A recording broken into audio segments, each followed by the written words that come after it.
మూలిక వైద్యం అండి, నెల్లూరు నుంచి. నా పేరు సయ్యద్ మంజూర్ అహ్మద్, నెల్లూరు. నమస్కారం అండి, అందరికీ నమస్కారములు. ఈరోజు కొత్త ఫార్ములాతో వచ్చానండి నేను. ఈ ఫార్ములా ఏంటంటే చింత చెట్టు బెరుడుని ఇది భస్మం చేశాము. ఈ చింత చెట్టు బెరుడికి మనం శుద్ధి చేసి దీన్ని భస్మం చేసుకోవాలండి. ఈ భస్మం వాడే విధానం ఏంటంటే ఒక గురిగింజ పరిమాణం చేతిలో వేసుకొని చేసుకున్నా పర్వాలేదు, 2 గురిగింజల పరిమాణం తిన్నా కూడా పర్వాలేదు. మనిషి శక్తిని బట్టి ఇది దేనికి పనిచేస్తుంది అంటే మనకు అల్సర, గ్యాసు, పేగు పూత వీటికి. తర్వాత ఇంకొకటి అద్భుతమైనది దీంట్లో ఉండేది ఏమంటే మనిషి వీక్గా ఉన్నా, తర్వాత అతనికి తల తిరుగుతూ ఉన్నా, నేను పడిపోతానేమో అంటున్నా వాటికి, తర్వాత మంచం మీద పండుకున్నా కూడా తల తిరుగుతూ ఉంటుంది, ఏదో ఆలోచిస్తూ ఉంటుంది. దీనికి పనిచేస్తుంది. ఇది 2 గురిగింజల పరిమాణం ఇచ్చిన తేనెతో చాలా బాగుంటుంది. కానీ ఈ బెరుడు తెచ్చి మనం శుద్ధి చేసుకున్న తర్వాత దీన్ని భస్మం చేసుకోవాలి. పుట్ట వేసి భస్మం చేసుకున్న తర్వాత దీన్ని వాడుకునే విధానం మీకు చెప్పానండి. ఆ విధంగా వాడుకుంటే మనకు మంచి ఫలితాలు ఉంటాయి.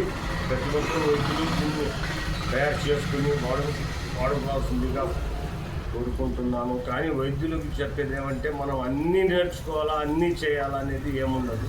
మనం భరతనాట్యకి 2 విద్యలు ఉన్నా కూడా మనకు సరిపోతుంది. అన్నీ చెప్పాలా, అన్నీ నేర్చుకోవాలా, అన్నీ ఇచ్చారంటే మనకు ఏది ఉండదు. మన వయసు ఇప్పుడే సగం జీవితం సగం జీవితం మనం నేర్చుకునేది 4 నేర్చుకోవాలా, దాని మీద పట్టు సాధించాలా, ఆ వైద్యాన్ని మనం పైకి తీసుకురావాలా. దాంట్లో మనకు మంచి పేరు ప్రతిష్టంటే మనకు చాలు. తర్వాత ఇంకొకటి ఏమంటే పేషెంట్ కాడ మనం చాలామంది నేను చూస్తున్నాను డబ్బులు అడగడం చాలా వీక్ అయిపోతారు. ఎందువల్లంటే మనం చేసే మందులో మనకు దానికి ఉదాహరణ ఉంటే మనకు ఇది ఉంటుంది. దానికి ఉదాహరణ లేనప్పుడు ఏమడుగుతారు, అయ్యో పాపం వాడు అన్ని దిక్కులు తిరిగి వచ్చాడండి, వాడు మాకేమి ఇస్తాడో అంత ఇవ్వడండి అంటూ. ఎందుకు లక్షలు ఖర్చు పెట్టేవారు, మాకు వేలినట్టు, మాకు కళ్ళ బిడ్డలు ఉన్నారు, మాకు సంసారం ఉంది, మేము బతకాలా అని నేను అనుకుంటున్నాను. అందరికీ ఒక సలహా మాదిరిగా ఆలోచించండి. దాన్ని మీరు అది మంచిగా ఉంటే దాన్ని పాటించండి, లేదు అంటే తీసేసేయండి. దానికి ఏం లేదు. ఎందుకంటే ఏకదాటికి ఉండాలా, ఒక మాట మీద ఉండాలా, ఒక కట్టుబడితో ఉండాలా. మనం ఇదే ఆధారం అనుకున్నప్పుడు దానికి తగిన మూల్యం మనం తీసుకుంటేనే మనకు మన భార్య బిడ్డలు బాగా ఉంటాం.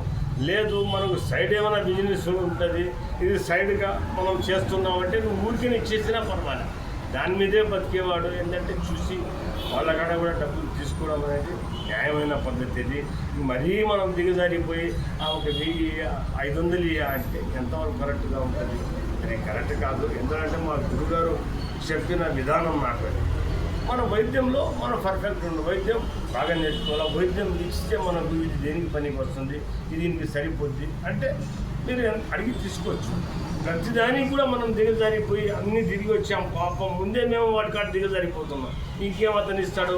మా కాడికి వచ్చేటప్పుడు మొత్తం అన్ని సినిమాలో యాక్టింగ్ చేసి ఉంటాడు, లాస్ట్ మన సినిమా కనిపెట్టండి. కాబట్టి మనం కూడా పెద్ద యాక్టర్లు అని వాళ్ళ కాడ యాక్టింగ్ చేయాలి. కాదయ్యా మాకిది, మా కాడ పిల్లకాయలు ఉన్నారు, పనిచేసే వాళ్ళు ఉన్నారు, ఇది ఇంత అవుతుంది, నాకు ఇంత కావాలంటే మనకు కనీసం మన కూలిపోయినా కూడా కొంచెం 4 రూపాయలు మనకు మిగిలాలా, దాని మీద బతకాలా, మనం దాని మీద మంచి పట్టు సాధించాలా. అన్ని వైద్యాలు నేర్చుకోవాల్సిన అవసరం లేదు. 4 విద్యలున్నా, 2 విద్యలున్నా బ్రహ్మాండంగా బతికే వాళ్ళు ఉన్నారు, బ్రహ్మాండంగా తీసుకునే వాళ్ళు ఉన్నారు, మంచి బాగా తీసుకునే వాళ్ళు ఉన్నారు కూడా. వాళ్ళకి నేను సంతోషపడతాను. ఎందుకంటే మన వైద్యుడు బాగున్నాడంటే మన గర్వం. అది మన వైద్యుడు అక్కడ బాగున్నాడు, బాగా సంపాదిస్తున్నాడంటే మన గర్వంగా చెప్పుకోవాలి. వాడు ఇంత లాక్కుంటాడు, వాడు అంత పిక్కుంటాడు అనేది మనం బాధపడకూడదు. ఎప్పుడు కూడా మనం దాటిగా ఉన్నా, 1 రూపాయి ఎక్కడ తీసుకున్నా కూడా మనం సంతోషపడాలి.